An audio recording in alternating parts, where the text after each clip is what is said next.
This narrowboat has been my home for 5 years and 2 months.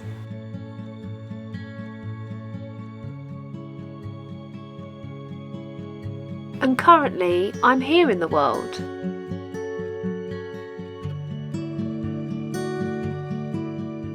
And even though this may well be my favourite mooring of the year so far,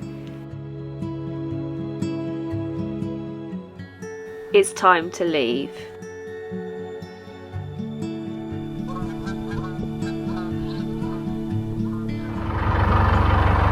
Off we go.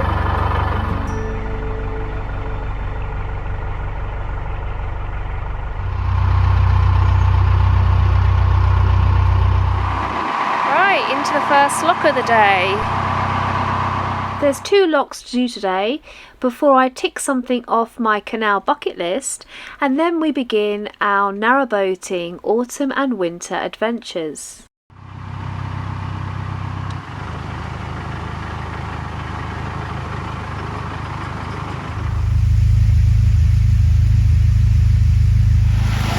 There you go.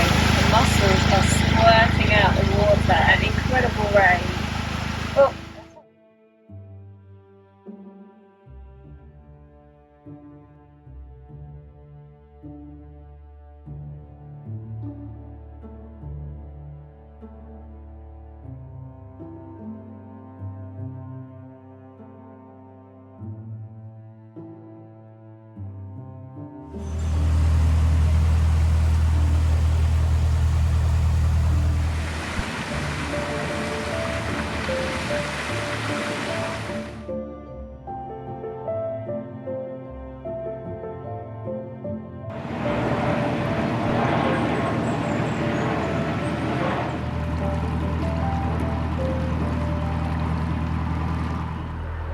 So what have I loved about this river?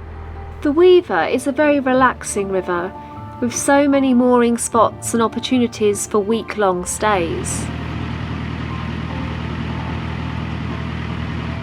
There's lots of wildlife and beautiful walks along and away from its banks. It seems quieter and less boisterous than other rivers I've been on.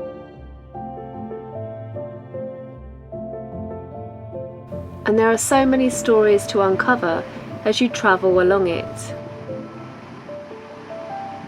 I don't need to come back either, because normally I come back to places if we've left things out. But we haven't left anything out of this river. We've been able to do what we wanted to do on it. There haven't been stoppages.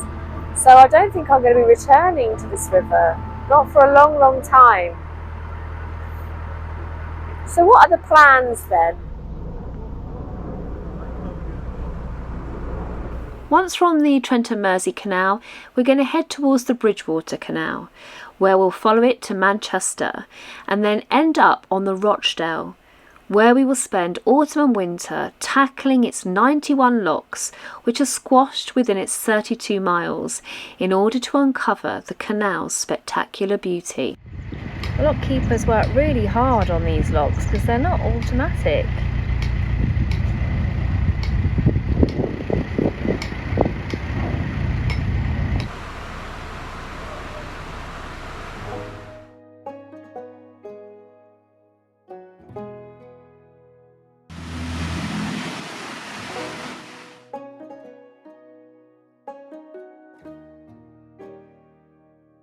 We're now approaching some really stunning old boats. So let's find out some stories about some of these old boats.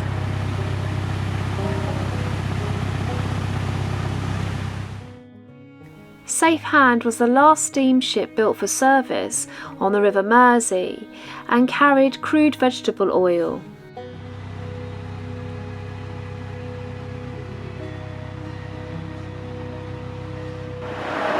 This boat tucked around the corner here is Kennet.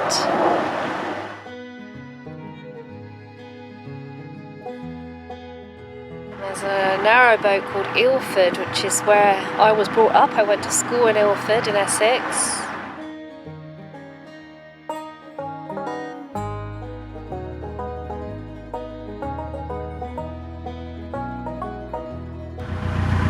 that's Kennet and Ilford.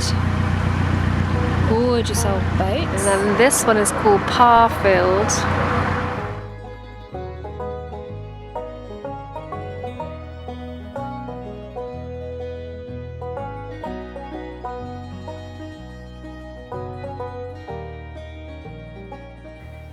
Duke of Normandy II was originally built for the German customs service, transporting customs officers to the guard ships. Duke of Normandy. There are always cormorants on this crane. I name this crane Cormorant Crane. 2 on there today. I've seen 6 on there since I've been on this river.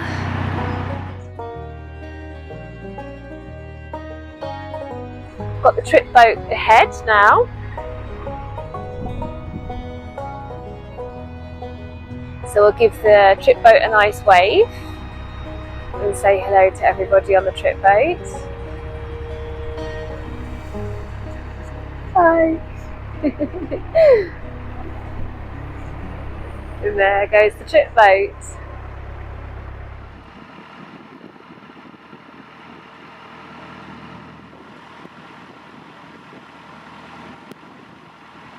I mentioned earlier that I have to get back onto the Trent and Mersey, and I also mentioned my canal bucket list.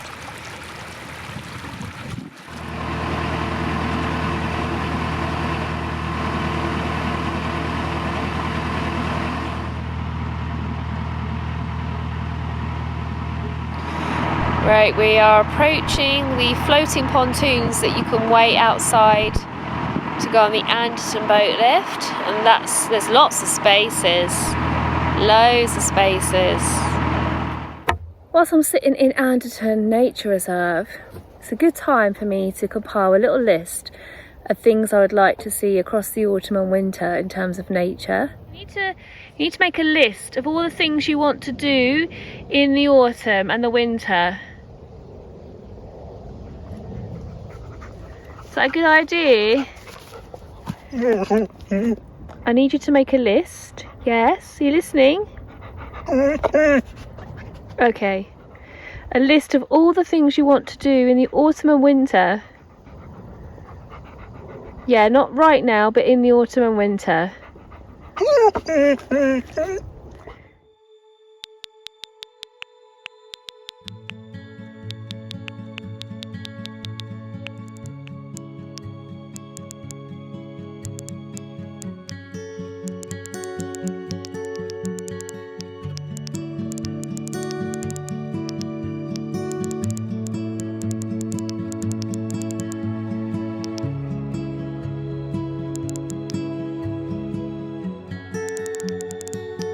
Right, that's my list done. Are you going to tell everyone your list? Zephyr would like to find the biggest stick she's ever found and break it into as many pieces as she can. That is what she has told me. She's having a little practice on this one. What else, Seth? She also told me she wants to find biscuits in their natural habitat. Biscuits? Yeah, I know. All in their natural habitat. Yum, I know. But tomorrow morning, I will be ticking off one of the 7 wonders of the UK waterway system from my canal bucket list. Moving into position on the landing for the boat lift. There are 7 wonders of the UK canal system. And over the 5 years and 2 months that I've lived aboard, I have ticked off 2 of them.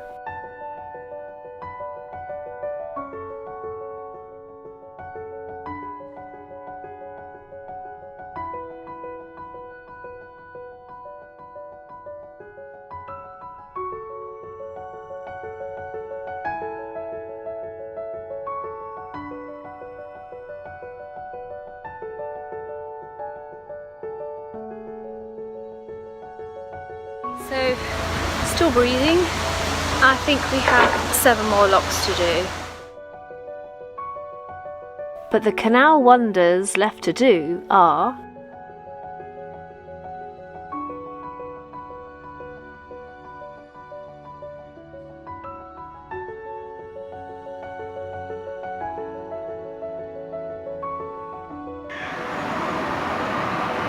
Today is the day. Oh look, there's Neil and Coco. And look who's on the landing. We started our River Weaver adventures moored next to the Daniel Adamson, and we're finishing doing exactly the same thing before we go on the lift and get onto the Trent and Mersey. There's going to be us in a caisson with this other narrowboat in front, and so that's going to be exciting. So there's going to be 2 narrowboats. Well, I say excited, I'm actually a bit nervous because I've got to drive in and try and fit myself neatly next to this narrowboat.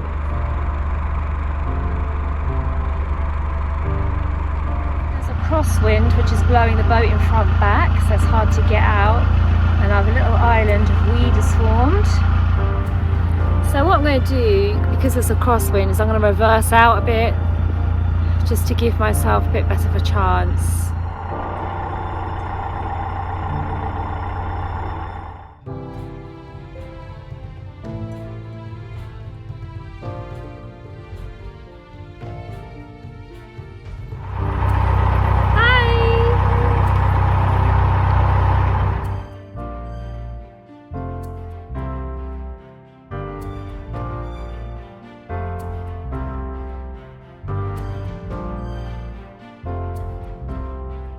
And then there it was in front of me, the Cathedral of the Canals.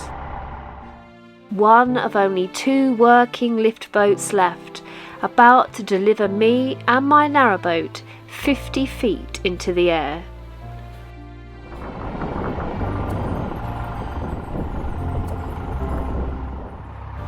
With the chemical works behind me and the wind screaming from the side on, I tried my best to line Narrowboat Alice Grace up so that she would tuck neatly next to the narrowboat which was waiting in the lift's caisson.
That was so hard.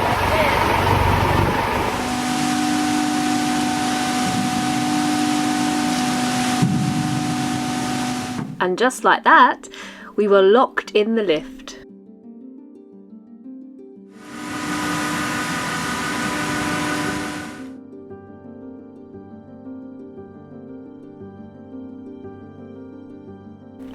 And ready to take the journey that Clay, Flint and Cole used to take up the lift to the potteries in Staffordshire over 140 years ago.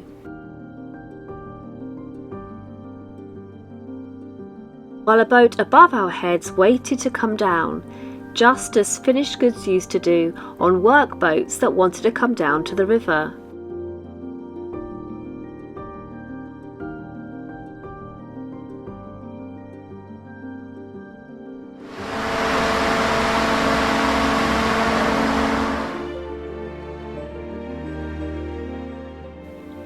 Around 3,000 boats use this lift every single year.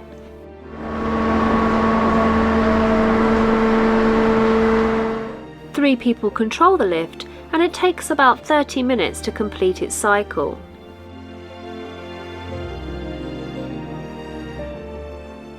But in its heyday, one person would control the lift, and its cycle would take about 10 minutes.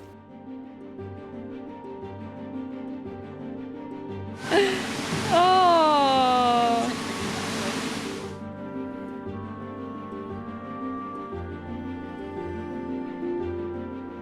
The lift is operated using hydraulic oil instead of the water it used in Edwin Clark's original design in 1875.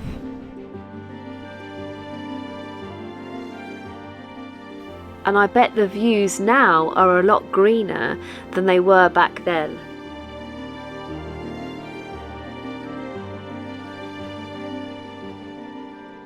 But this iconic wonder is about to close next year to have some major refurbishment work done on it, so I'm over the moon to be having this experience now.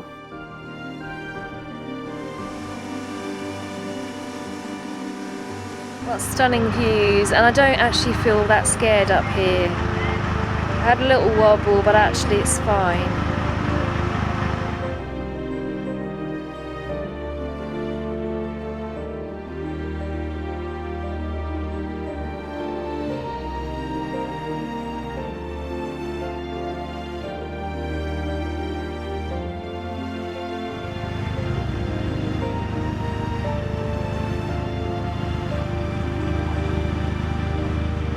There's a cafe over there.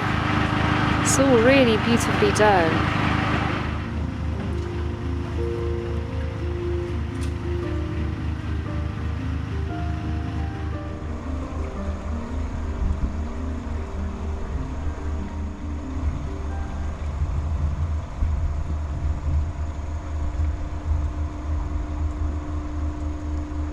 Thank you very much. Thank you.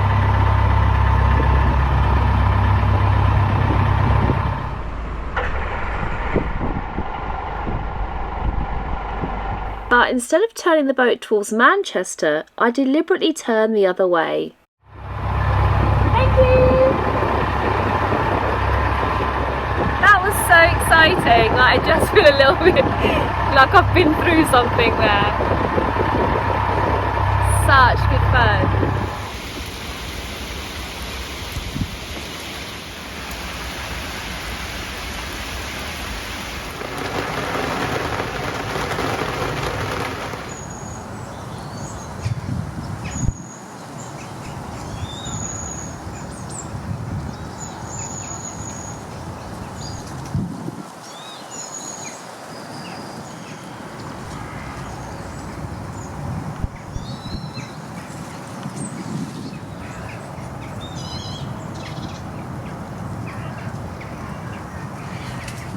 I turned this way because I wanted to be moored near the woodlands, and there's lots of woodlands around here, so that I could really be focused in trying to find bird's nest fungi, perfectly formed fly agaric, and a slime mould that I've never seen before. So that's why I'm going to spend a week here. Zeph and I have been having really focused walks, not focused on the same things, are we? Because you're looking for sticks, aren't you? And I'm looking for mushrooms. First, before I go on this next walk I'm going to do this morning, I have got this really exciting parcel, and I'd like to say a big thank you to Chris Johnson Art, because he just drew a picture of Zephyr. He's drawn a picture of you, Zeph. You're going to have a look at this. It is. Oh my lord. Don't want to rip it. What do we think, Zeph? Oh. I'll be really careful. Right.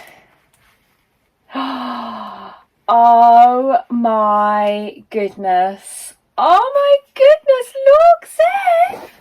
Zeph loves it. It's you, Zeph. Oh. Hang on, sit. Look, it's you. Do you look beautiful? Look. So you can see them together, look. Oh, Zeph likes it. Zeph, someone's drawn you. Look. You're beautiful. Oh my goodness. It's incredible. How clever is that? I can't believe it. It's so beautiful. So I've got now, I mean, all the light, all the little white around, the pink nose. It's exactly you, Zeph. Are you impressed? Do you like it? Beautiful Zephyr, and a beautiful Zephyr in real life, and a beautiful Zephyr on the wall. What do you think? But first of all, yeah, I think we need to go for a walk. Thank you so much, Chris. That is absolutely beautiful. I'm going to be staring at that for ages because the likeness is incredible, and the sheen on her coat as well. It's beautiful. Really, really beautiful and so clever. So thank you so much, Chris. I'm just so touched by that.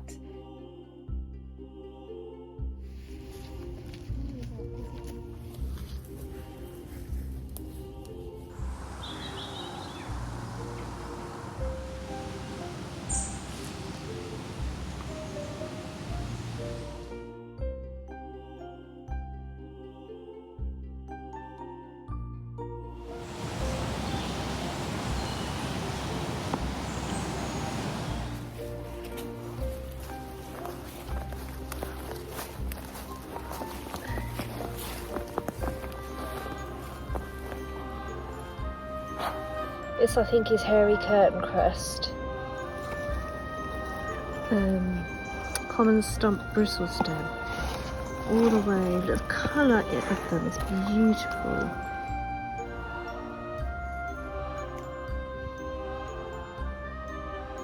Some white coral fungus.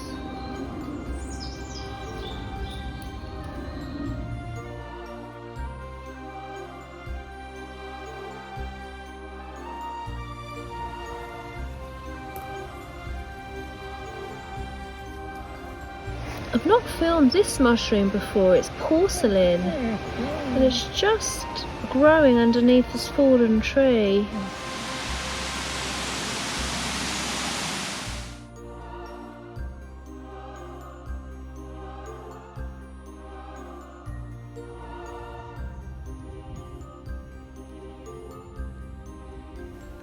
I found a woodlouse that had shed its front half of its exoskeleton. They molt in 2 stages, woodlice. They shed their back half first, and a couple of days later they then shed the front part of their exoskeleton. This is rosy conch. It's got other names, I think. You've got a rosy conch. Look, you've got a rosy conch.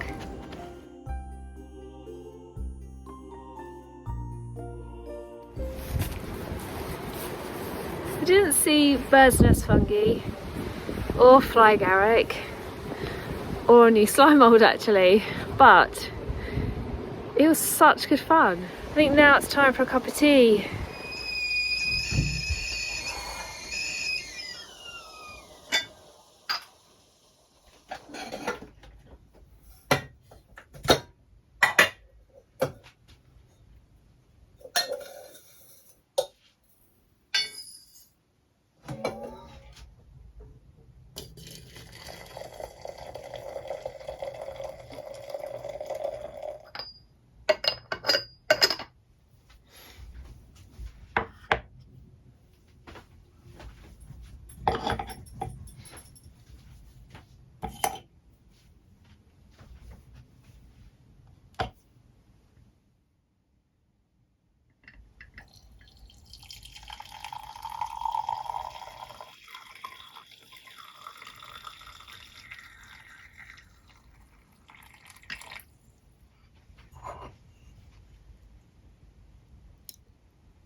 Contemplating autumn like the heron, stood still amid a cloud of pea-wit wings, while threads twist in the urgency they're caught on, for thirsting on the damp the season brings.